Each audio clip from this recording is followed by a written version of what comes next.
નર્મદા લાઈવમાં તમારું સ્વાગત છે। દર વર્ષની જેમ આ વર્ષે પણ રાજપીપળાના પૌરાણિક શીતળા માતા મંદિર ખાતે ભાતીગળ ભવ્ય મેળો ભરાયો છે। ત્યારે મેળામાં રાજપીપળાના આસપાસના ગામડાઓમાંથી ઉમટી પડતી જંગી જનમેદનીને કારણે ખિસ્સા કાતરું અને ચીલઝડપ કરનારી ગેંગો પણ સક્રિય થાય છે અને પોતાનું કસબ આ મેળામાં આવતા લોકો પર અજમાવતા હોય છે, જે સામાન્ય લોકો માટે ચિંતાનો વિષય છે। આ મેળામાં સેંકડો લોકો આવતા હોય છે। ગત વર્ષની વાત કરીએ તો શીતળા સાતમના દિવસે યોજાયેલા મેળામાં સંખ્યાબંધ લોકોના ખિસ્સા કપાયા હતા અને લાખો રૂપિયાની માલમત્તા લોકોએ ગુમાવી હતી।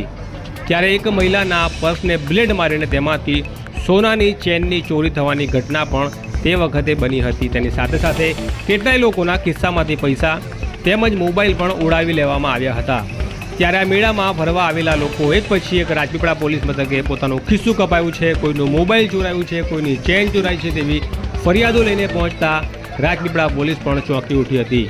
ત્યારે ગત વર્ષની જેમ આ વર્ષે પણ આ મેળામાં ફરવા આવતા લોકો કોઈ આવી જ કોઈ ગેંગનો શિકાર ન બને માટે પોલીસે જડબે સલાક વ્યવસ્થા કરવાની જરૂર છે, જેથી કરીને સામાન્ય લોકો પોતાના પરિવાર સાથે નિશ્ચિંત થઈને મેળામાં હરવા ફરવા આવી શકે। રાજપીપળાના કાર્માઇકલ બ્રિજ પાસે આવેલા શીતળા સાતમના મંદિરે વર્ષોથી મેળો ભરાય છે। આ મેળામાં નાના મોટા વેપારીઓ પોતાનો માલ સામાન, રમકડા, ઘર વપરાશની ચીજ વસ્તુઓ અને સુશોભનની ચીજ વસ્તુઓ વેચવા માટે આવતા હોય છે। ત્યારે રાજપીપળા નગરના આસપાસના વિસ્તારમાંથી મોટી સંખ્યામાં લોકો મેળામાં ફરવા માટે આવે છે, મંદિરે દર્શન કરવા માટે આવે છે અને આ મેળામાંથી સારી એવી ચીજ વસ્તુઓની ખરીદી પણ કરતા હોય છે। એક દિવસ માટે ભરાતા આ મેળામાં લોકોનું ખૂબ મોટું આકર્ષણ રહેતું હોય છે અને એ કહેવત પણ છે કે આ મેળો જ્યારે ભરાય છે તે દિવસે વરસાદ અચૂક પડતો હોય છે। ત્યારે જંગી જનમેદની એકત્રિત થતી હોય ત્યારે ખિસ્સા કાતરું અને ચીલ ઝડપ કરનારી ગેંગો પણ સક્રિય બનતી હોય છે।